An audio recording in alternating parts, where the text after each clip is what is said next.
You know what time it is. It's Tuesday. It's time for Steven's A-List, the top 5 teams in the NFL. T.I., listen to me and listen to me good. You are not going to like this list because I'll be damned if the Atlanta Falcons are on it. You can scratch that. We're going to go to my list right now. Number 5, give it to me, the New Orleans Saints. Drew Brees, man. That prolific quarterback, that future Hall of Famer, that high-powered offense has just ran roughshod over the New York Giants. Oh, by the way, Mark Ingram is coming back from his suspension to join Kamara and Thomas and the crew.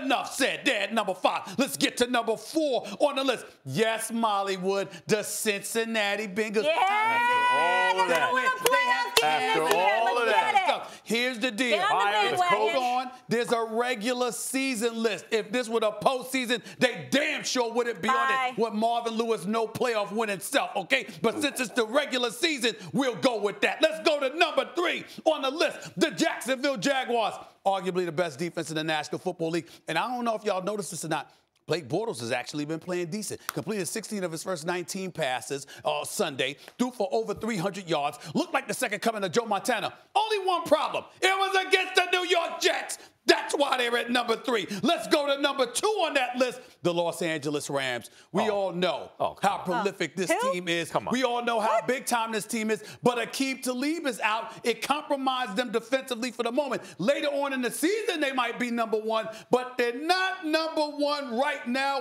Why? Because this team, the Kansas City Chiefs, number 1. I have to contend that Patrick Mahomes is that dude. I'm looking at Kareem Hunt. I'm looking at Tyreek Hill. I'm looking at the crew that they have, the coaching of Andy Reid, the fact that Arrowhead Stadium will be comfortable confines for them. I'm sorry. I'm looking at the Kansas City Chiefs right now as the number 1 team in the NFL. But again, it's the regular season. The list is mobile. Who's number 1 today may not necessarily be that way next week. Listen, it's a fluid situation, but number 1 and 2, come on. Terrible list. Just a terrible list. Yeah, he's got the Chiefs ahead of the Rams. Has he seen the Rams defense? For the Chiefs. And it's too soon. It's week to week. It's week to week. Hold on, the Rams outscored opponents by 73 points through 4 games. Excuse me, what happened last week, this past weekend? The Rams? Yes. They win and win and win. Oh, no. I know they won the game. Yeah. But if you recall, Minnesota almost beat them. It was 38-31. Minnesota was a preseason Super Bowl pick. Don't give me something to Minnesota. Broncos almost beat the Chiefs. Don't give me no Minnesota. Just stop it. I want to hear that, okay? The bottom line That's why people think you say things you don't. Because you say, Minnesota. Here we go. The Minnesota Vikings, their defense stinks. Their offense is somewhat suspect. They almost beat the Rams. Meanwhile, the Kansas City Chiefs with a second-year quarterback. I got one for you. I got one for you that you missed. The Chicago Bears. Now, hold on. Chicago Bears have 1 loss this season by 1 point in week 1 to Aaron Rodgers.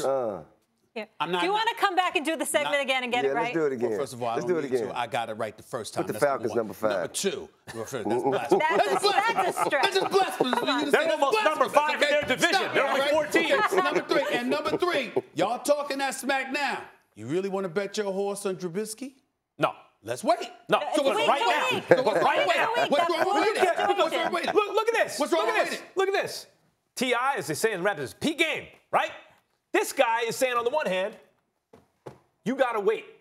On the other hand, he's saying, I'm talking about right now. Yeah. For the Bengals, it's right now. For the Bears, it's whoever else. You got to wait. But who did I pick ahead of him? I picked Patrick Mahomes. I picked the Los Angeles Rams. I picked Jacksonville's defense. I picked Cincinnati, who, by the way, has beaten the Baltimore Ravens. Okay? I'm impressed you put them on, actually. And then, obviously, at number 5, I got Drew Brees. What's the problem? Hey, man, the Rams are be ahead of the Chiefs. Otherwise, you just hating on someone from the South. Just because they ain't the ATL. Just because they ain't the ATL, man. Come on now. That's really just because it's the Saints. You know what I'm saying? That's like really the diehard rivalry of the city. Yeah.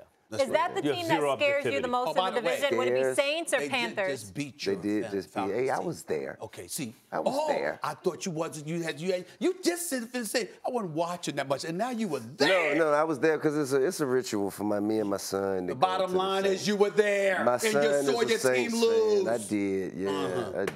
I did. Go ahead. I did. I was, it was very, very. It's deflating sometimes. I think you guys still got my son playoffs, here rooting for the Saints.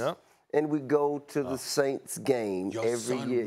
For the Saints, just to hurt you. How'd that happen? You allowed your son to root for the Saints. I'm Well, very proud of you. It's not I didn't know that was in you. It's not an allowed thing, you know. Wait, are you your son's sports enemy? Because sometimes that happens with fathers and sons or brothers or something. They become your sports enemy. Yeah, I believe so. He's your sports enemy. Just to mess with you. So. Yeah. Just to mess with you. Yeah.